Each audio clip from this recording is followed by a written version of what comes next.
Ryan and Gabe for $10 a month each. Don't watch, don't pay. Get the skinny. Call 1-844-CALL-DISH or visit dish.com. Requires credit qualification, 2-year commitment, early termination via e-auto pay. First CD included, taxes and surcharges extra. Offer ends 10/27/16. Other restrictions apply. Sirius XM has something for your whole family. Kids Place Live and Radio Disney play today's top hits along with stories and fun just for kids. And escape into the golden age of radio with Radio Classics. Keeping everyone healthy with advice from the top doctors in the world on Talker Radio.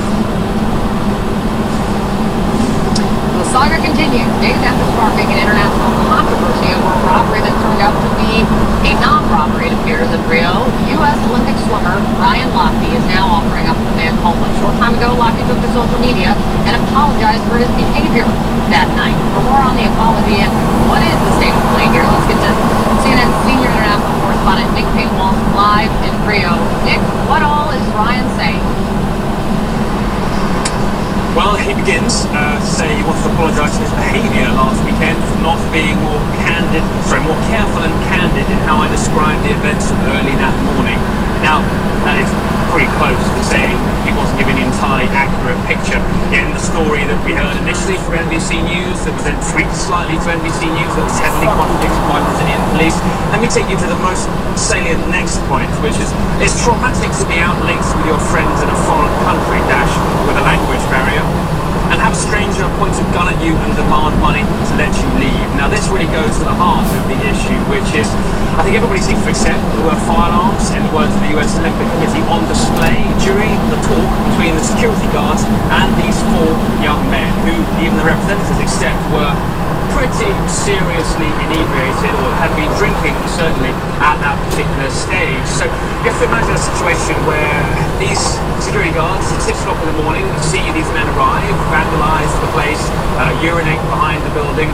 Then an exchange occurs. Mr. Lochte still insists that it was traumatic for him. Well, I think many will wonder quite what it was like for the security guards to see these 4 men that turn out of nowhere and be, in the words of Brazilian police, reasonably aggressive. But step aside from the details of all of this, because we'll never really get down to the detail of what happened at that moment, what was the truth, and who felt what fear of the firearms pointing at who, and who felt who needed to hand over what money.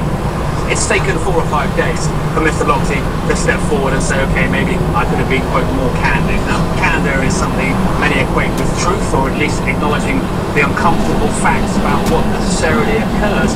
That hasn't happened until this point. Let me give you an extra element too. It does seem to draw a line slightly under this story, frankly. We're getting to that point.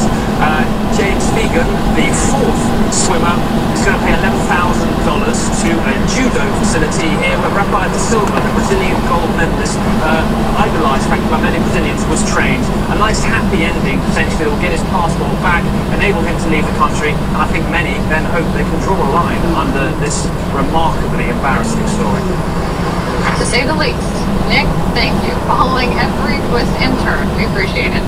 Joining me now to discuss, Doug Byrne. He's a defense attorney and former federal prosecutor. Doug, thank you so much for being here. Nick, lay out. Thank you. Sure. Here, Nick, lay out kind of the salient points of the apology. He also said this: I waited to share my thoughts until it was confirmed that the legal situation was addressed and it was clear that my teammates would be arriving home safely. So, are they all out of legal trouble now? Probably. I mean, that, first of all, is a very carefully worded lawyer-like statement. Yeah, you wrote this. You could have written this. It's almost like I wrote it.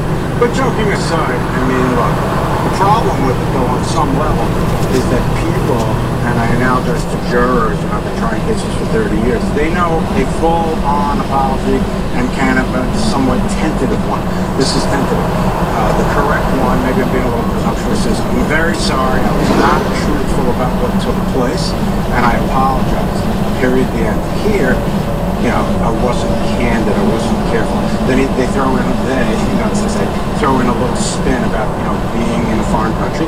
Although, admittedly, I was an exchange student in 1978, 20 years old in South America, and it can be difficult. Language barrier, fear, etc. But the reality is, in my humble opinion, he could have been much clearer with that apology. Now, to your question, sorry for the delay, are they in trouble?